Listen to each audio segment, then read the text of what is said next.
All right, shalom, shalom. This is the brother Abad. You're back here once again. Before I get started, like always, I want to give all praises and glory to Yahweh Bahashem, Yahweh Shah Bahashem, Rachahakwadash. Double honors to my teachers, the elder apostles of Great Millstone, and shalom to the hopeful elect. The divorce rate in America. I'm going to title this, The Divorce Rate in America Should Tell You Something. All right, because when you look at the divorce rate in America, depending on, if you do a Google search, depending on what article you pull up or what site you look into, America falls within the top 10 of highest divorce rates within the world. And it varies depending on which site you look at. The majority of the countries that are ahead of America in the world are European countries. And that should tell you something right there because, who conquered America? The demons that came from Europe, right? So I'm going to deal with the divorce rate in America because America claims that the Bible is still the law of the land. All right, it's still a so-called Christian nation, even though its actions and its morals and the things that it puts forth is totally contrary to the scriptures. They still put up that front as if it's a Christian nation. And people still, a lot of these idiots still believe that America is a Christian nation. But America has one of the highest divorce rates within the world. And why is that? That should tell you something. It's up to like 50%. It's been up to like 50% for the past, for a while now. And they said this year it's been declining a little bit. But, nigga, that's because niggas' pockets is getting tight. And they rather stay in they getting a little bit of common sense and they rather stay in a 2-parent household than just one. But the divorce rate is still crazy.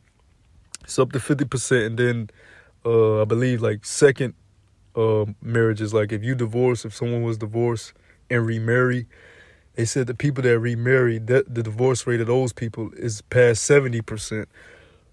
So it shows you that the way the people in this society have been taught from a child up of how relationships should be, how man and woman should be in a relationship, how gender roles should be. They don't even teach gender roles and a man's position within the household and a woman's position. They totally have completely annihilated that whole concept, or at least tried to, and have been very successful at doing that. All right. One of the first scriptures I want to get is over here in Exodus. Is over here in all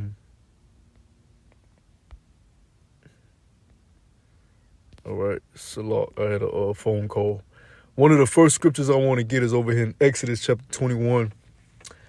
And I'm going to go straight to the point. It's dealing with if you get a servant if you were to get a Hebrew servant,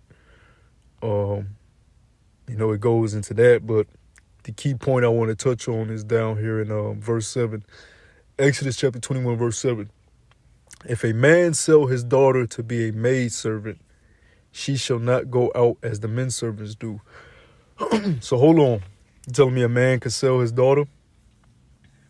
Well, contrary to what you've been taught in this society, a man's daughter is his property. That is his possession. It's not just some female species that's free-spirited, all right, is on her own journey, and she can do as she please, all right? She don't have to listen to her father. She can just roam free, and, she's growing in her freeness, her oneness. No, all right?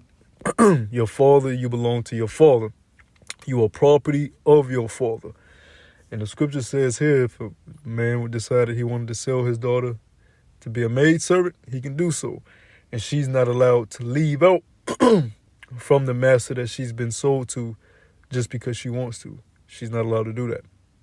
So she has to stay with the master she's been sold to, right?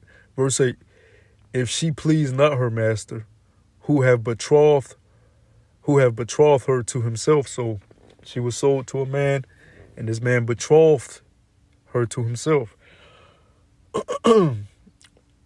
It says, then shall he let her be redeemed to sell her unto a strange nation. he shall have no power, seeing he have dealt deceitfully with her. So if she was sold to a master, and the master for whatever reason wasn't filling her, he would have to sell her to another nation, you know what I'm saying, and let her be free, right? But verse 9, it says, and if he have betrothed her unto his son, he shall deal with her after the manner of daughters. Right? Now, this is the point I want to hear. This man can also betroth this young woman to his son. And, of course, she would be his daughter-in-law. The reason why I brought up this scripture, or the main reason I brought up this scripture, is because you see the word betrothed a lot. Now, what does the word betrothed mean? Right? It's basically a promise to be married, right? A pledge to be married, right? So a man will betroth his daughter to another man, all right? He will promise that man that this man will say, my daughter, I promise you, my daughter will marry you or marry your son. I pledge that my daughter is going to marry your son. And it's a contract, all right? It's basically a contract, all right, between the two parties. The house of the father that's selling his daughter and the house that's receiving his daughter, right? That's why you have the custom of the woman's name being, she's supposed to have her father's last name, and then that name gets changed to her husband's last name. All right, that's the transferring of the parties. That's where the whole custom comes from, of the father walking you down the aisle. It isn't just some willy-nilly bullshit that people pull from their ass. So the reason that happens is because your father is transferring their ownership pursuant to the contract to another man. Now, of course, you westernized women have a problem with that. Nobody owns me. I'm nobody's property, right?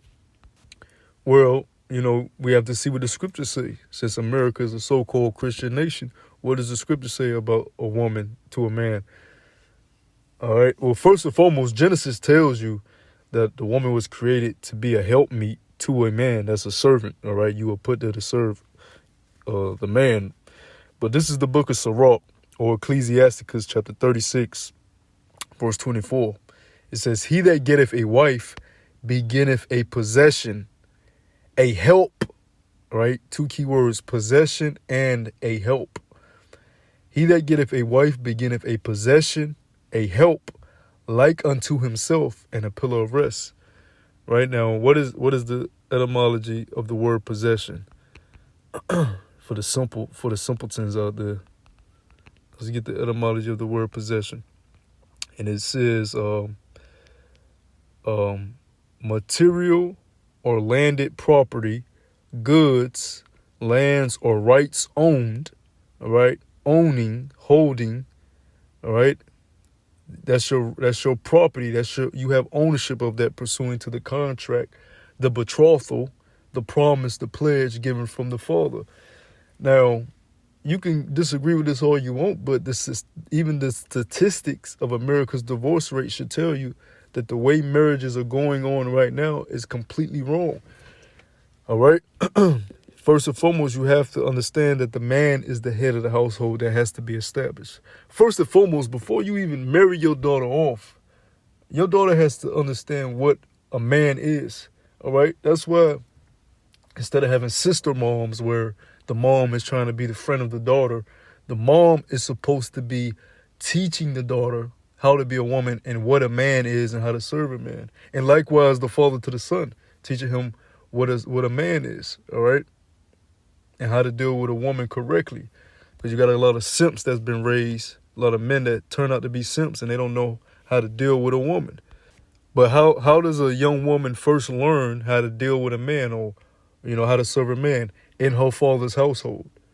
She should be prepping dinner for her father, cleaning up after her father, doing the chores around the house, greeting her father when he comes in the house, all right? Saying bye to him when he leaves the house, all right? Setting the table, all right? Serving her father so she'll know when she's passed to her husband how to serve a man properly. Women ain't brought up like that in the Western world. and in a lot of places throughout the world. That's why they think it's an abnormal thing, and they don't want it. Ever since the feminist movement and women have been given more and more rights and liberties, they have become more and more demonic and have destroyed themselves more and more. Women are more depressed. Women are more lonelier than ever. Women are more sadder than ever. And they have liberty. They have the freedom to pick and choose who they want to sleep with. All right. If they get in a relationship with a man, they can just leave if they don't like him or if he does something they don't agree with. That's why the divorce rate is so fucking high. A woman can just pack up and leave whenever she wants. That's wicked as all hell. Women don't want to hear that that they were created to serve men. Women don't want to hear that they're property of men. All right, they don't want to have. They'll tell you all the time, you don't control me, this, that, and the third, and then they'll use these lame ass excuses. Well, what I'm not supposed to leave him. Well, what if he beat my ass like Ike beat Tina? What if he beating the shit out of me? Which that's an extreme fucking example. That's an extreme fucking case because majority of so-called black men and Israelite men, Hispanic, Native American men, yes, those cases do happen, but they're very minute compared to the men that don't abuse their women. Miss me with that narrative of the color purple, Harpo beat me bullshit. All right? That is some made up bullshit by the enemy for you to always think that your man is your enemy. When really the enemy has tricked you, the serpent has tricked you to be disagreeable, all right, and rebellious against your own man. Ain't no men out here just beating their women all damn day. Now, because of the situation that America has put us in, slavery has put us in, all right, men are very, they're going through a lot. So you're going to have those instances where men are taking their frustration out on their women. But like I said, those are extreme cases and they're very minute to what really goes on in society. But what does a person do? Let me get this scripture real. Let's go back to the book of Sirach or Ecclesiasticus, chapter 32, verse 17. It says, a sinful man, and this applies to women too, a sinful man will not be reproved, but findeth an excuse according to his will. So when somebody is sinful, they don't want to be reproved, but they're going to find an excuse to make themselves right. Look at this person over here. They got abused by their husband. So I can't be no man's property. Look at Miss Silly in The Color Purple. They'll find these little instances just to use it when really that's bullshit. All right? Just like they got the remake of The Color Purple coming out this year. Bullshit, man. Bullshit. Right? Now, going back to my original point, and it's so bad now, right? It's so bad now that a man could give a woman the world, she can have a fucking Tesla and a G-Wagon in the driveway, a 7-bedroom, 8-bedroom house, whatever. All right, have all the clothes in her closet, go on trips, go out to eat, and she's still gonna be not looking at her husband as she should see him. And how should you look at your husband? Is he just a man? Is he just your husband? Is he just your head? We're going to get that scripture and show you what you're supposed to look at your husband as. But first I want to get this because I was saying how mothers are supposed to raise their daughters up and not supposed to be sister moms, all right, being friends with them. You're supposed to be teaching them, man, correctly. This is Titus chapter 2, verse 3. The aged women likewise, that they be in behavior as becometh holiness, not false accusers, not given to much wine, teachers of good things. The aged women are through. They just as bad as the young women, all right? Loving hip-hop. Bitches is 50 years old fighting. Titties popping out. Basketball wives, all right? The old women in the clubs shaking their ass. Through, all right?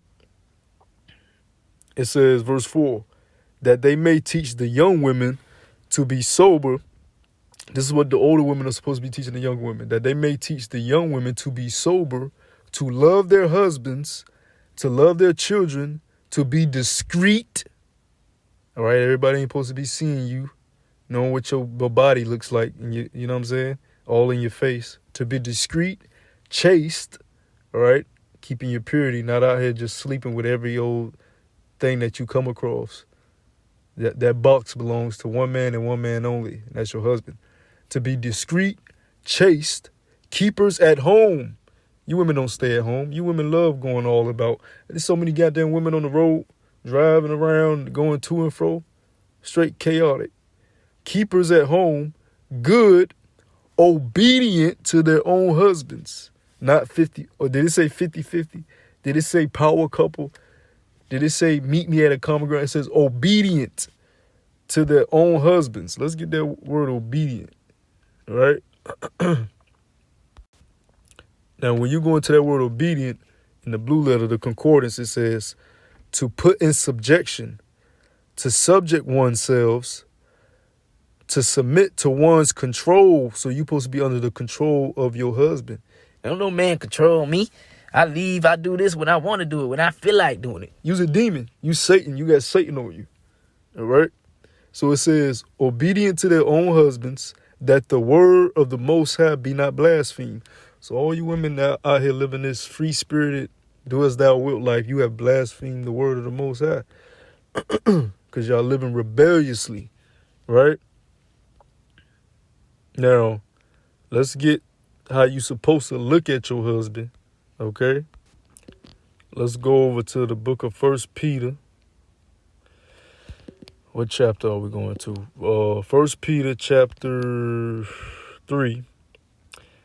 And let's go down to verse 5. It says, for after this manner in the old time, the holy women, so if you want to be holy, listen up. You want to be a righteous woman, listen up. Don't listen to Beyonce. Don't listen to Meg Thee Stallion.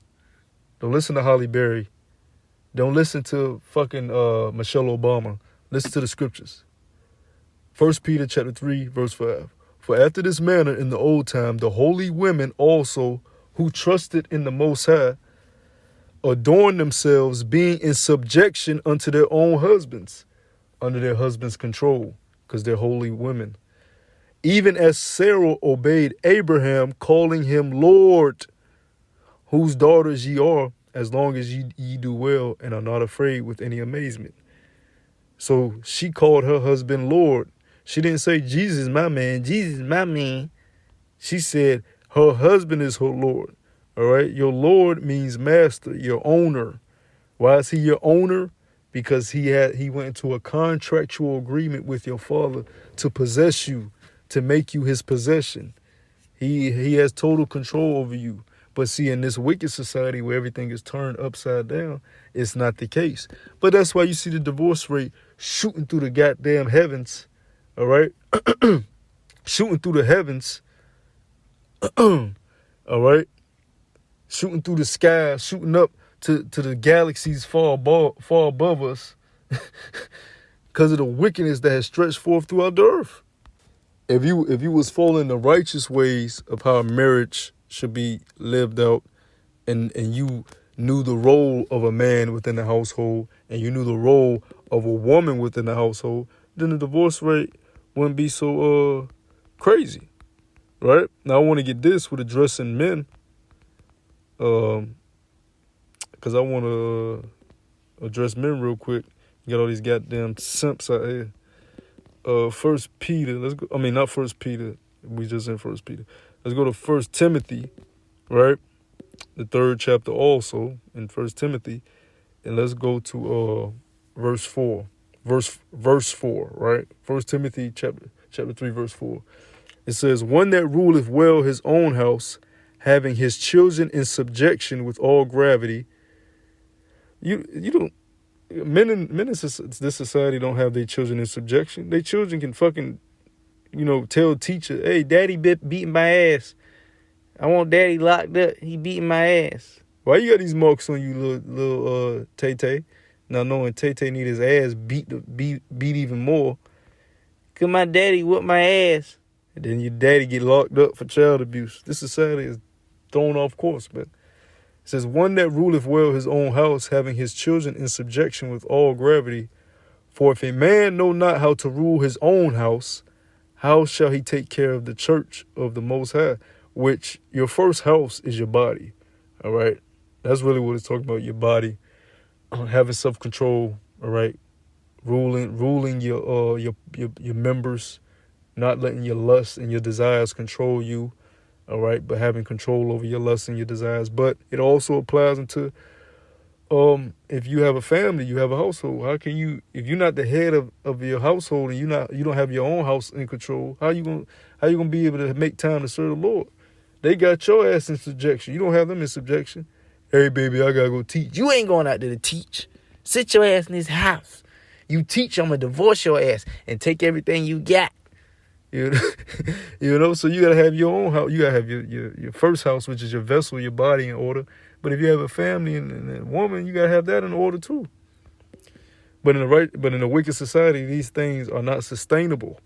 All right, that's why the kingdom of heaven is a need. It's a must, and it's the statistics even prove it. Right. So I just want to do a video touching on that.